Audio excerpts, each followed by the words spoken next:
श्री कृष्ण का सबसे अच्छा संदेश क्या है? श्री कृष्ण द्वारा महान उपदेश है, अपने अनिवार्य कर्तव्य का पालन करें, क्योंकि क्रिया वास्तव में निष्क्रियता से बेहतर है। मनुष्य ही एक ऐसा प्राणी है जो कर्म करता है, इसलिए कर्म करना प्रत्येक व्यक्ति का धर्म भी है। कर्म करने वाला व्यक्ति ही कर्मवीर कहलाता है।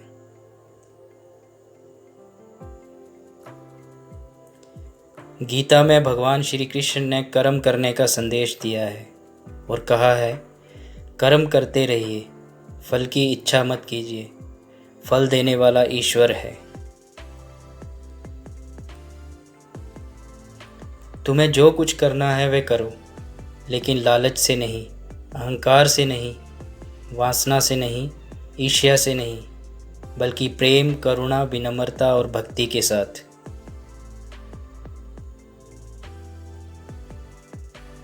गीता के अनुसार नेत्र केवल हमें दृष्टि प्रदान करते हैं, परंतु हम कब किस में क्या देखते हैं ये हमारी भावनाओं पर निर्भर करता है।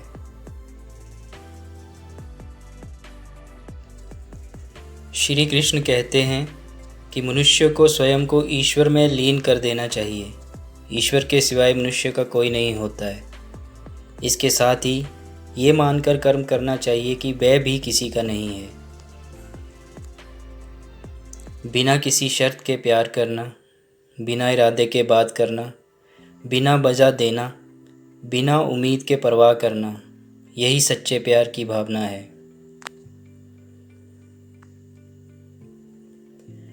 भगवान श्री कृष्ण के अनुसार हमें अच्छे कर्म करते रहना चाहिए और व्यर्थ की बातों में अपना समय नष्ट नहीं करना चाहिए और ना ही किसी से डरना चाहिए।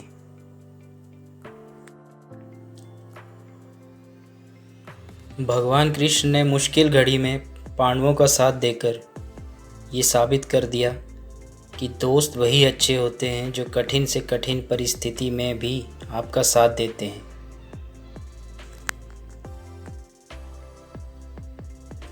पवित्र शास्त्र कहते हैं कि हमारे जीवन यानी मानव जीवन का उद्देश्य भौतिक चेतना से ऊपर उठकर कृष्ण भावना भावित बनना और कृष्ण के राज्य में वापस लौटना है।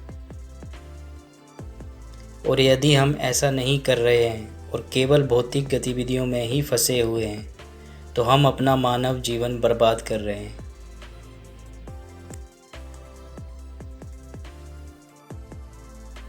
भगवान शिव और श्री कृष्ण एक दूसरे के आराध्य हैं और एक दूसरे के हृदय में वास करते हैं। जिस प्रकार महादेव हर क्षण श्री कृष्ण की छवि को स्मरण कर अंतर ध्यान रहते हैं, ठीक उसी तरह श्री कृष्ण भी महादेव के ध्यान में मग्न हो जाते हैं। श्री कृष्ण ने कुरुक्षेत्र के मैदान में अर्जुन को उपदेश देते हुए कहा है कि हे पार्थ, तुम्हें अपने क्षत्रिय धर्म का पालन करना चाहिए और एक क्षत्रिय की भांति अपने अधिकारों के लिए लड़ना चाहिए।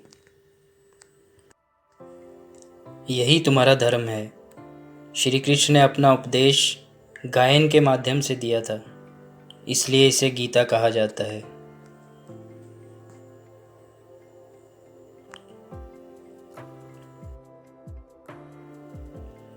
ओम श्री कृष्ण शरणम नमः।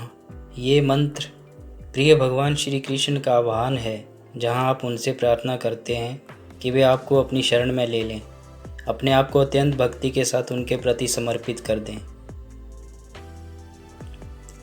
ऐसा कहा जाता है कि ये मंत्र आपके जीवन और मन से सभी दुखों और कष्टों को दूर कर आपको शांति प्रदान करता है। ओम श्री कृष्ण शरणम नमः। ओम श्री कृष्ण शरणम मम।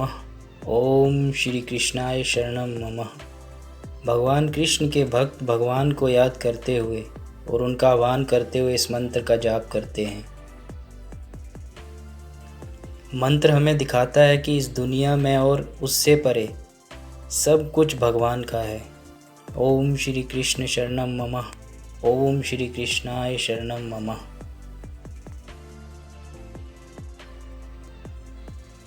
कृष्ण को अक्सर मोर पंख की माला या मुकुट पहने और बांसुरी बजाते हुए चित्रित किया गया है। इस रूप में उन्हें आम तौर पर त्रिभंग मुद्रा में एक पैर दूसरे के सामने मोड़कर खड़ा दिखाया जाता है। कभी कभी उनके साथ गाय या बछड़ा भी होता है, जो दिव्य चरवाहे गोविंदा का प्रतीक है।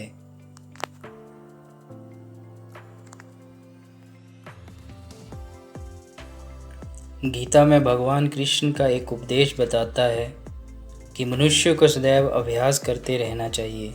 अभ्यास करने से मनुष्य का जीवन आसान हो जाता है।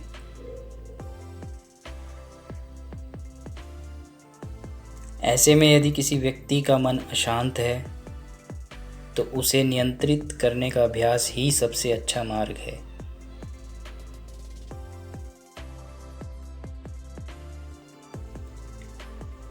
गीता के सार में मनुष्य के देखने के नज़रिए के बारे में भी कुछ बातें बताई गई हैं।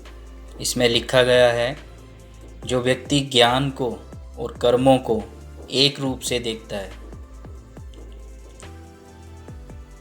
उस व्यक्ति का नज़रिया सही है। अज्ञानी पुरुष के पास ज्ञान नहीं होता, इसी वजह से वह हर किसी भी चीज़ को गलत नज़र से देखते हैं। वास्तव में हमारा वैदिक साहित्य भी यही कहता है कि भगवान कृष्ण ही हमारे मूल मित्र हैं, जिनसे हमें सच्चाई को छुपाना या छिपाना नहीं है, और साथ ही एकमात्र वही हैं जो हमें सही रास्ते पर ले जा सकते हैं। चूँकि ये संसार उनकी रचना है और हम सभी उनके प्राणी हैं, उनके साथ हमारी मित्रता आत्मिक और आनंदमय है। श्री कृष्ण हिंदू धर्म में भगवान हैं। वे विष्णु के 8वें अवतार माने गए हैं। कन्हैया, श्याम, गोपाल, केशव, द्वारकेश या द्वारकाधीश, वासुदेव आदि नामों से भी उनको जाना जाता है। कृष्ण निष्काम, कर्मयोगी, आदर्श, दार्शनिक, स्थित प्रज्ञ एवं दैवी संपदाओं से सुसज्जित महान पुरुष थे।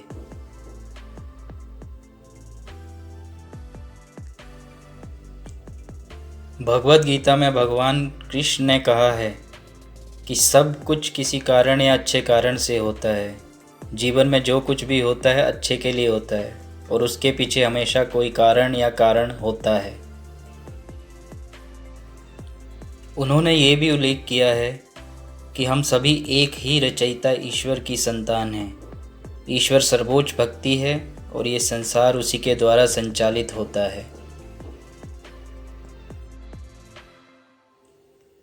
आत्मा को ना कभी किसी हथियार से काटा जा सकता है, ना आग से जलाया जा सकता है, ना पानी से गीला किया जा सकता है, ना हवा से सुखाया जा सकता है। भगवान कृष्ण का सबसे पसंदीदा भोग है माखन और मिश्री। बचपन से ही मैया यशोदा भगवान कृष्ण को माखन में मिश्री मिलाकर खिलाया करती थी, इसलिए जन्माष्टमी वाले दिन आप भी उन्हें माखन संग मिश्री मिलाकर भोग लगाएं। वे यहाँ 64 दिनों तक ही रहे। इन 64 दिनों में उन्होंने 64 विद्याएं सीखीं। इन 64 दिनों में उन्होंने 16 दिन में 16 कलाएं, 4 दिन में 4 वेद, 6 दिन में 6 शास्त्र, 18 दिन में 18 पुराण, 20 दिन में गीता का ज्ञान प्राप्त किया था। महर्षि सांदीपनी ही सभी विद्याओं को जानने वाले थे। भगवद गीता हमें पवित्रता, शक्ति, अनुशासन, ईमानदारी, दयालुता और अखंडता के साथ जीवन जीने के लिए प्रोत्साहित करती है। इसी तरह हम अपना उद्देश्य पा सकते हैं और उसे पूरी तरह से जी सकते हैं। कृष्ण भक्ति से प्रसन्न होते हैं, ये हमारे जीवन के चरित्र को दर्शाता है। कृष्ण कहते हैं, हमेशा मेरे बारे में सोचो, मेरे भक्त बनो, मेरी पूजा करो और मुझे अपनी श्रद्धांजलि अर्पित करो। मेरी पूजा करो का अर्थ है, जो कुछ भी तुम्हें खुशी देता है वह मेरी खुशी है। मुझे प्रणाम करो का अर्थ है कि हम संपूर्ण विश्व को कृष्ण को प्रणाम करते हुए देखना चाहते हैं। भगवान श्री कृष्ण के ये 4 गुण आपके जीवन को बदल सकते हैं। भगवान श्री कृष्ण से प्रेम के साथ साथ जीवन के सबसे खराब दौर में कैसे अच्छा परिणाम पाएं, इसका गुण भी हम लोग सीख सकते हैं। पढ़ाई रचनात्मक होनी चाहिए, मन शांत और दिमाग स्थिर रखें, श्रेय लेने से बचें, तनाव और दबाव में ही श्रेष्ठ ज्ञान बाहर आता है। भगवद गीता अध्याय 11 श्लोक 8 में भगवान कृष्ण कहते हैं, ना तू माँ शक्यसे दृष्टुमनेनैव स्वचक्षुषः दिव्यम ददामि ते चक्षु पश्य मे योगमैश्वरम। यानी तुम इन भौतिक नेत्रों से मेरे ब्रह्मांडीय रूप को नहीं देख सकते, इसलिए मेरे राजसी ऐश्वर्य को निहारने के लिए मैं तुम्हें दिव्य दृष्टि प्रदान करता हूँ। कृष्ण मंत्र का जाप करने का आदर्श समय सुबह 4 बजे से 6 बजे के बीच ब्रह्मा मुहूर्त है। सुबह जल्दी स्नान करें और भगवान कृष्ण की तस्वीर के सामने बैठें। चुने गए मंत्र का तुलसी माला से गिनती करते हुए 108 बार के गुणकों में जाप करें। भगवान कभी भी परीक्षा नहीं लेता है, क्योंकि उसे परीक्षा लेने की आवश्यकता ही नहीं है। परीक्षा गुरु अपने शिष्यों की लेता है, ये जानने के लिए कि उन्होंने कितना ज्ञान अर्जित किया है और समयानुसार वे उस ज्ञान का उपयोग अपने आचरण में कैसे करते हैं। लेकिन ईश्वर सर्वज्ञ है, वह सब कुछ जानता है।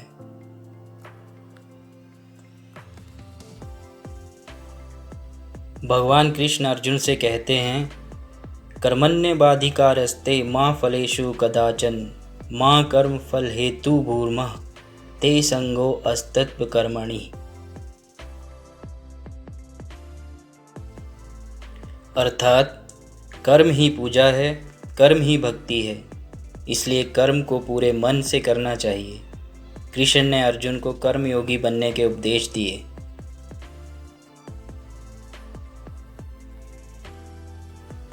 कर्ण की मृत्यु पर भगवान कृष्ण रोए, क्योंकि कर्ण दयालु, वफादार और अपने धर्म को समझने वाला था, लेकिन दुर्भाग्यशाली था।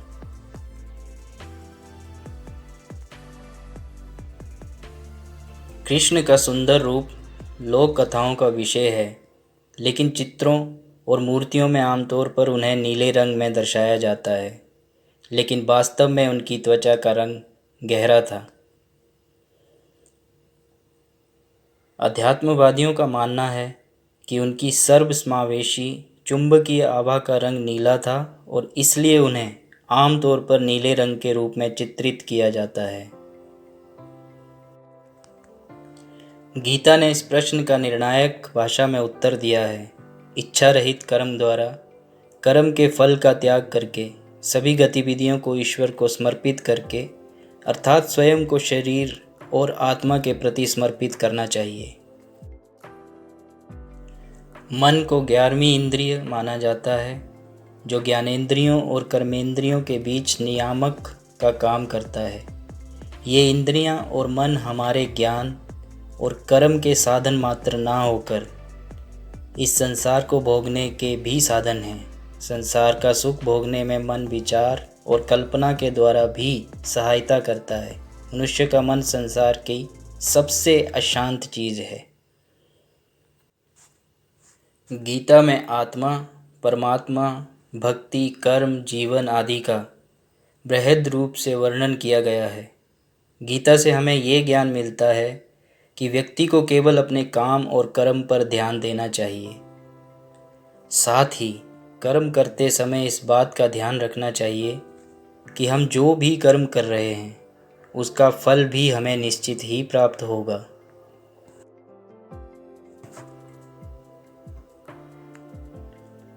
गीता में शरीर को रथ की उपमा देते हुए कहा गया है कि इंद्रियां इसके घोड़े हैं, मन सारथी और आत्मा स्वामी है। शरीर और मन का संबंध शासित और शासक जैसा है। शरीर वही कुछ करता है जिसका मन निर्देश देता है। मन जिधर लगाम खींचता है, शरीर रथ के घोड़े उसी दिशा की ओर दौड़ पड़ते हैं। गीता में कहीं प्रयाण काल, कहीं देह त्याग, कहीं क्लेवर का त्याग, कहीं मृत्यु, कहीं अंतकाल और कहीं निधन लिखा है। इनका अर्थ यदि केवल मृत्यु होता तो एक ही बात को बदल बदल कर ना लिखते। अलग अलग शब्दों का प्रयोग एक ही बात को लिखने के लिए नहीं होता, भले वे उसी शब्द के पर्यायवाची भी क्यों ना हो, फिर उनके अर्थ व भाव बदलते रहते हैं। गीता में उल्लेख मिलता है कि श्री कृष्ण के अनुसार मानव जीवन का आधार है प्रेम। जिस किसी के जीवन में प्रेम है, केवल वही व्यक्ति जीवन में शांति पा सकता है, क्योंकि शांति प्रेम में ही निहित है। ऐसा कहा जाता है कि अगर जीवन में प्रेम नहीं हो तो वो व्यक्ति चाहे सब कुछ पा भी ले, परंतु बावजूद इसके उस व्यक्ति को कभी संतुष्टि नहीं मिलती। कृष्ण भक्ति मार्ग पर चलने के लिए आपको भगवान श्री कृष्ण से जुड़ाव होना चाहिए। किसी भी कार्य को करने में जब तक रुचि ना हो तब तक उसे नहीं करना चाहिए। कृष्ण भक्ति मार्ग पर तब ही चलें जब आपको उसमें रुचि हो। निष्ठा, आपका स्वामी भक्त होना भी जरूरी है।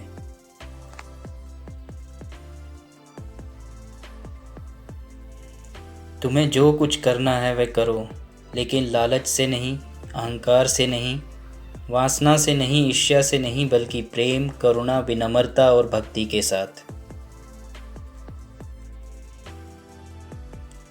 जय श्री कृष्ण। दोस्तों, अगर आप भी श्री कृष्ण के भक्त हैं तो हमारा चैनल सब्सक्राइब, लाइक और शेयर ज़रूर कर दीजिएगा।